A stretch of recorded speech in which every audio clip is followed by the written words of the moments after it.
ಈ ನಮ್ಮ ಬೆಳೆಗಾರರ ಕಷ್ಟಕ್ಕೆ ತಾವೆಲ್ಲರೂ ಕೂಡ ಧಾವಿಸಬೇಕು. ಹಲವಾರು ವರ್ಷಗಳಿಂದ ಬೆಳೆದಿರ್ತಕ್ಕಂಥ ಬೆಳೆಗೆ ದಯವಿಟ್ಟು ಏನು ಹೆದರಿಕೆಯಲ್ಲಿ ಭಯದಲ್ಲಿ ಬದುಕ್ತಾ ಇದ್ದಾರೆ ಅವರ ನೆರವಿಗೆ ಧಾವಿಸಿ ಸರ್ಕಾರಿ ಭೂಮಿನ 30 ವರ್ಷಕ್ಕೆ ಲೀಸ್ ಮಾಡ್ತಕ್ಕಂಥ ಕೆಲಸ ತಾವು ಮಾಡಬೇಕು ಅಂತೇಳಿ ಈ ಸಂದರ್ಭದಲ್ಲಿ ಮಂತರ್ಗೌಡ. ಮಾನ್ಯ ಅಧ್ಯಕ್ಷರೇ, ನಮ್ಮ ವಿರೋಧ ಪಕ್ಷ ನಾಯಕರು ಒಳ್ಳೆ ಪ್ರಶ್ನೆ ಹಾಗೆ ಸಲಹೆ ಕೊಟ್ಟಿದ್ದಾರೆ. ಅವರು ನಮ್ಮ ಭಾಗದಲ್ಲಿ ತೋಟ ತೊಗೊಂಡಿರ್ಬೋದು ಅಂತ ನನ್ನ ಅಭಿಪ್ರಾಯ ಇದೆ. ಅದಕ್ಕೋಸ್ಕರ ಅಧ್ಯಕ್ಷರೇ ಆಯ್ತು, ಒಳ್ಳೆ ಮಾತು ಹೇಳಿದ್ದಾರೆ. ತೋಟದ ಕಷ್ಟ ಗೊತ್ತವ್ರಿಗೆ ಅಷ್ಟೇ. ತೋಟ ತಗೊಂಡಿಲ್ಲ ಸರ್, ತೊಗೊಂಡಿದ್ರೆ ಅಂತ ಹೇಳ್ಬಿಡಿ ಸರ್.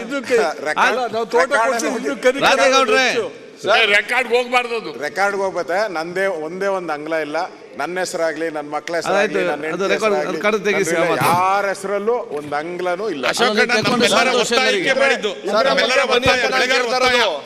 ಚಂದ್ರಸ್ವಾಮಿ ಕೇಳಪ್ಪ, ತಗೊಂಡ್ರೆ ತಪ್ಪೇನಿಲ್ಲ.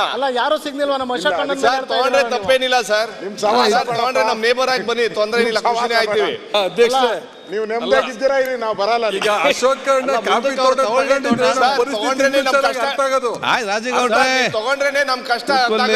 ನಾನ್ ಬಂದ್ರೆ ಸೀಟ್ ಬಿಟ್ಟು ಕೊಡ್ಬೇಕಾಗತ್ತೆ, ಬೇಡ ನಾವು ನೀವು ಬೆಂಗಳೂರಲ್ಲಿ ತಗೊಂಡ್ರೆ ನಮಗೆ ಆಯ್ತು ಸರ್. ತಗೊಂಡ್ರೆ ನಮ್ಮ ಸಮಸ್ಯೆಗಳು ಅವ್ರಿಗೂ ಅರ್ಥ ಆಗಿದೆ.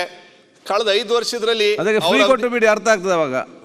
ಕಳೆದ 5 ವರ್ಷದಲ್ಲಿ ತಗೊಳ್ಬೇಕು, ನೀವು ಫ್ರೀ ಜಾಗ ಕೊಟ್ರೆ ಅವ್ರಿಗೆ ಅಲ್ಲಿ ಕಾಫಿ ತೋಟ, ಈ ಜಾಗ ಬೇಡ ಸರ್, ದುಡ್ಡು ತಗೊಂಡೆ ತಗೊಳ್ಳಿ.